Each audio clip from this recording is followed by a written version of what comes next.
Primero que nada, a cada uno de ustedes por estar aquí e interesarse de una temática de alto interés nacional, de alto interés comunitario. Felicitar, por supuesto, al señor secretario de Vulnerabilidad, don Jorge Meléndez, por estar liderando esta iniciativa. Saludar al señor alcalde de San Marcos, el doctor Fidel Fuentes, y a los representantes de los municipios de San Salvador y de Antiguo Cucatlán, y a todos los representantes de las instituciones de gobierno y autónomas y organismos no gubernamentales que se encuentran aquí. Yo voy a hacer una introducción a esta presentación. Me acompaña la ingeniera Maribel Tejada. Ella es la subdirectora de Asuntos Hídricos de la Dirección de Adaptación al Cambio Climático y Gestión Preventiva del Riesgo del Ministerio de Obras Públicas. Bueno, primero yo quisiera plantear que rescatar el río Acelguate es algo histórico. Yo recuerdo que por años aquí han habido incluso alcaldes o candidatos a alcalde que prometieron esto una y otra vez y no ha sido posible.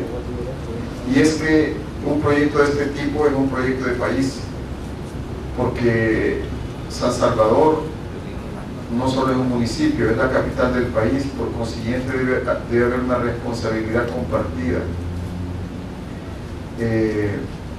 Los problemas generados aquí en la capital no son problemas generados estrictamente por factores municipales, sino por factores nacionales. Por consiguiente, un emprendimiento de este tipo debe ser asumido como un gran emprendimiento público, privado y comunitario, público, privado y técnico, público, privado y académico, público, privado y ciudadano. Esa es la única manera de que un proyecto de este tipo puede abordarse con seriedad y con una perspectiva de éxito. En esa dirección nosotros comenzamos ya hace varios años a hacer un estudio de estas cuencas. No sé si me puede ayudar. Nosotros tenemos un plan en el marco de la estrategia de restauración de cuencas, microcuencas y paisajes. En el marco de la estrategia de restauración de ecosistemas, nosotros hemos trabajado un plan que está a punto de echarse en marcha.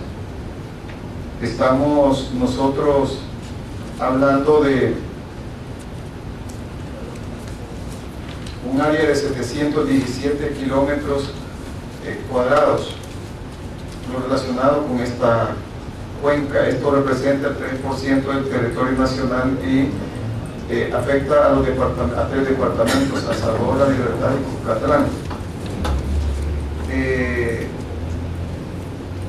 Está comprendido, esto afecta a 25 municipios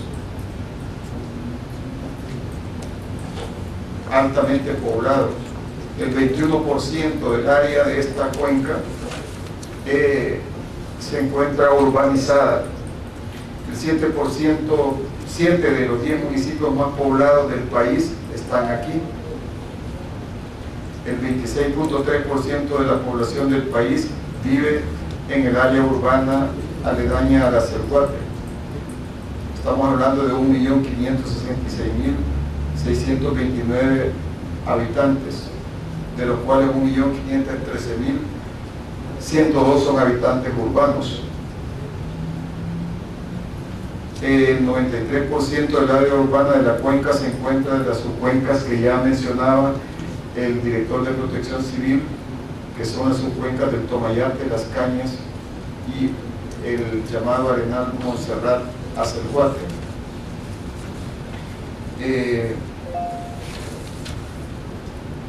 Enfocar esto nos obliga a ir a sus causas. El problema es complejo lo que ha sucedido ahí es multicausal, es casi sistémico, de alguna manera es cultural, tiene que ver con muchos aspectos, con los modos de producir, con los modos de consumir, con los modos de construir, con los modos de destruir, porque hay que aceptar que hemos sido depredadores. Entonces, si los factores son multicausales, no hay respuestas simples, y por eso debe ser un emprendimiento de país. El problema del Gran San Salvador es el agua. La mayor carencia probablemente es el agua, pero su mayor problema es el exceso de agua. Ha sido la incapacidad histórica de gestionar las aguas, de gestionar un buen manejo de aguas. Esa es la gran contradicción aquí, y es un problema muy estratégico. Ya este problema causó tragedia desde el año, por lo menos desde 1922 en adelante han habido varias tragedias en la zona. No solo es un problema de salubridad o de embellecimiento de la ciudad o de recuperación de la cuenca, sino de protección de la vida. El objetivo es de imprimirle resiliencia a la vida humana, a la economía, a la ciudad. Cuando hablo de ciudad no me refiero a un municipio, sino como un hecho arquitectónico.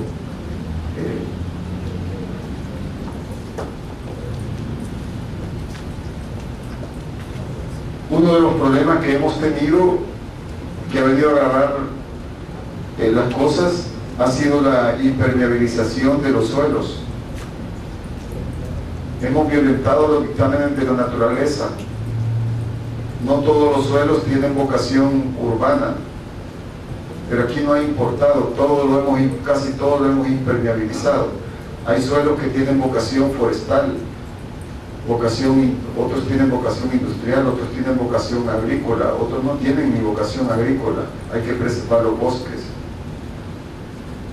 Sin embargo, la mancha urbana creció desmesuradamente hacia las cumbres de la cuenca y ha provocado estos graves problemas, no solo el problema del río en sí mismo, sino los problemas de alta vulnerabilidad. Por consiguiente, probablemente una de las primeras medidas estratégicas es que hagamos un esfuerzo de intentar detener el avance enloquecido de la mancha urbana que va impermeabilizando la ciudad, porque eso le roba la capacidad de infiltración a las aguas. Y entonces esas aguas, si no se absorben, entonces se van por el correntía superficial hacia los drenajes secundarios y hacia los drenajes primarios, como los del río Acelguate y estos arenales, que la naturaleza a estos últimos les ha dado una capacidad hidráulica. Pero al impermeabilizar las partes altas, entonces se genera el alto riesgo, las cárcavas. Ya a esta altura en que hemos emprendido un plan maestro donde se han gastado millones y millones y millones tratando de, haciendo obras de protección. Pero no podemos convertir a la ciudad en un gran búnker, es imposible, es insostenible. Entonces, para imprimir resiliencia, el secreto está en parte en lograr una armonía entre la infraestructura gris, la infraestructura fría y la infraestructura natural.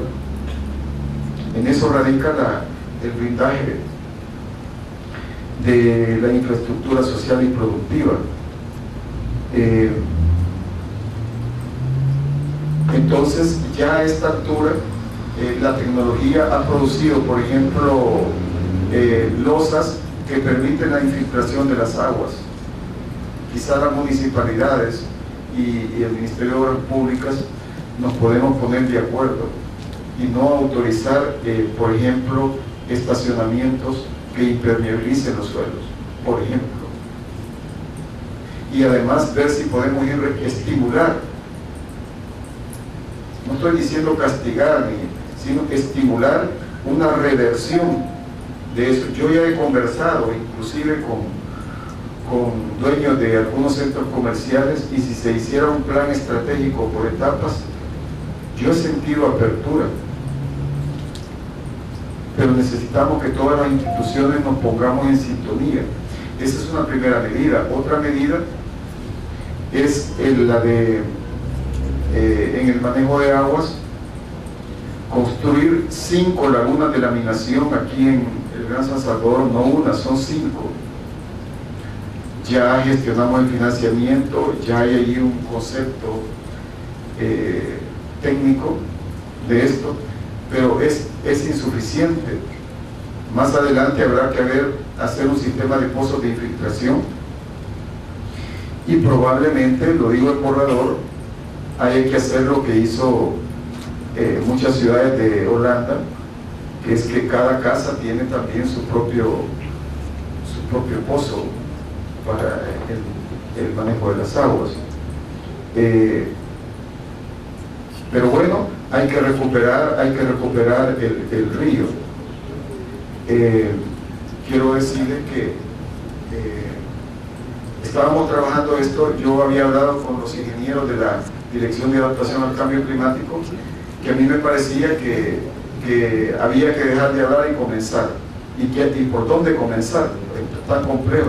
Hay que comenzar por rescatar las fuentes, ir a los manantiales, rescatarlas y preservarlas, y de allí ir avanzando metro por metro hacia el resto de estos ríos. Hemos identificado ya todas las fuentes. Nosotros tenemos una propuesta y un plan para rescatarlas. En algunos hemos encontrado los últimos pescaditos que existen ahí.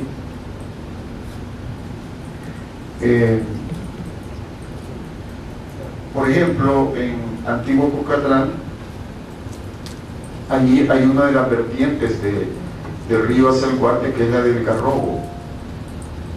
Nace entre unos cafetales, eso está asolvado, pero tiene ninfas, y luego esa vertiente se bifurca en 2 quebradas que van entre los cafetales, que después se unen, entra al área urbana y comienza a ser fétida de ahí en adelante, y es la quebrada del Garrobo.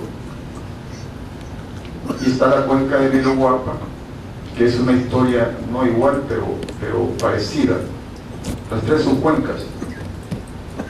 Entonces el Ministerio Público lo que está planteando es, ok, nosotros colaboramos con el estudio en lo que nos corresponde y podemos comprometernos más en una de las subcuencas, que es la que más hemos trabajado ya, y tenemos un plan que es la que viene como en el centro, la que después se convierte en el Garrobo. Hemos hablado hasta con los sectores privados. Quiero decirles que nosotros tenemos un convenio con el sector privado y un convenio MOP, sector privado, para emprender esto. Y el esfuerzo interinstitucional es fundamental. Yo quisiera cerrar mi parte introductoria porque la ingeniera le va a exponer con mayor propiedad la parte técnica, pero a los gobiernos municipales, a los representantes de comunidades y a todas las instituciones, sugerirle que nos sentemos y comencemos ya. O sea, hemos hablado demasiado. Hay que comenzar a hacer cosas, aunque sean pequeñas. Las grandes cosas comienzan poniendo una primera pala. Tenemos graves problemas allí. Si no se involucran las comunidades es imposible, si no se involucran las industrias es imposible. Solo la reorientación de todos los drenajes hacia las plantas de tratamiento y todo, solo eso es extremadamente complejo. Hay mucha inestabilidad, ya van a ver ahí en las laderas,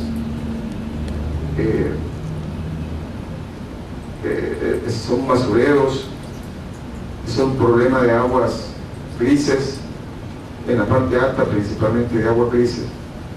Hay que trabajar todo eso. Nosotros lo que planteamos es una estrategia. En esa parte, el Ministerio de Obras Públicas se puede agarrar la primera parte. Inclusive cuando llegamos a lo urbano, podríamos la idea nuestra es ir agarrando por segmentos. Nosotros podemos agarrar los primeros 200 o 300 metros, pero de ahí hay que ir dividiéndolo por tramos. Pero bueno, pues estoy entrando a la parte técnica. Reiterar la exhortación a que nos convoquemos, que nos invitemos y que comencemos. Así que les dejo con la ingeniera Maribel Tejada, que les va a exponer la parte técnica.